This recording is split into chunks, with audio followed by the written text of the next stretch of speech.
बोला है? Supreme court ने आज अरविंद केजरीवाल जी को अंतरिम जमानत दी है और ये कहा है कि उनको जो है इस मैटर में अंतरिम जमानत दी जाती है और जो इशू है सेक्शन 19 का और नीड फॉर अरेस्ट का उसको जो है रेफर किया गया है लार्जर बेंच में। सर, अभी सीबीआई केस में भी केजरीवाल अंदर जेल में है, तो क्या ये अंतिम बेल जो मिला तो अभी सीबीआई केजरीवाल जी अभी जेल में रहेंगे कि बाहर आ सकते हैं, क्या है? केजरीवाल जी अभी कस्टडी में रहेंगे क्योंकि सीबीआई की बेल अभी पेंडिंग है।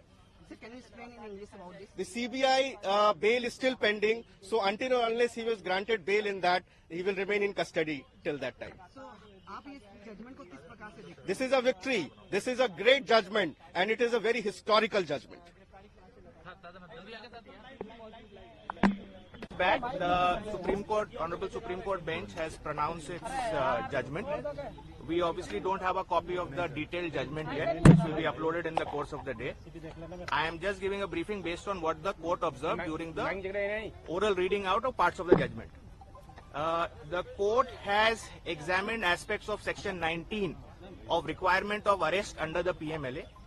There were certain legal issues which arose from that, which especially in the context of whether there is a requirement of necessity of arrest in addition to the requirement of Section 19 which are stipulated in that section. Those aspects the court has referred to a larger bench, and that outcome we will have to await. However, in the interim, the court has observed that Mr. Kejriwal has already undergone substantial amount of incarceration and therefore directed his immediate release in the Enforcement Directorate case. And therefore, insofar as his arrest under Enforcement Directorate is concerned, it has been directed that he should be immediately released. Now that obviously in normal circumstances would have meant that he would be released from jail immediately. However, after the trial court had granted, the vacation bench of the trial court had granted him bail, the CBI had also arrested him. Therefore, he's also been arrested by CBI in a separate, although connected case, but that's technically a separate case. Mr. Kejriwal has initiated proceedings against that also. That is pending and coming before High Court on 17th. So depending on the outcome of the CBI case, his actual release from jail will depend on that. But insofar as ED is concerned, he is no more required to be in custody as per the Supreme Court order in the ED matter. Now, and insofar as Hindi, Mr. Vivek Jain. देखिए, supreme court में हमारी याचिका के अंदर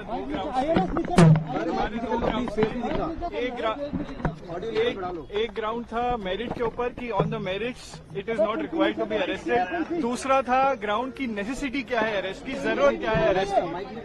जरूरत वाला point हमने इसलिए रेज किया था क्योंकि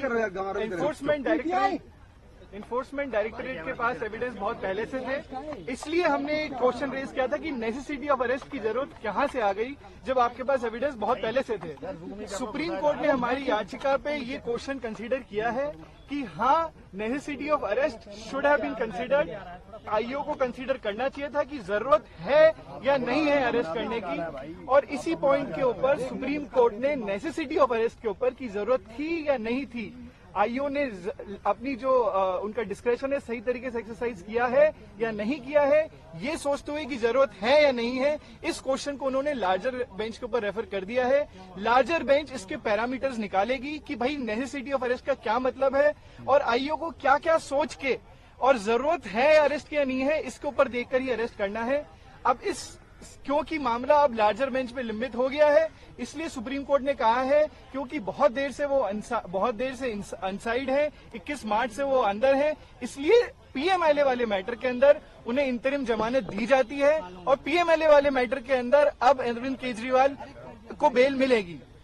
as far as CBI is concern, CBI का मैटर अभी भी लंबित है, उसके अंदर हमारी याचिका हाईकोर्ट के अंदर अभी पेंडिंग है जो 17 तारीख को आ रही है।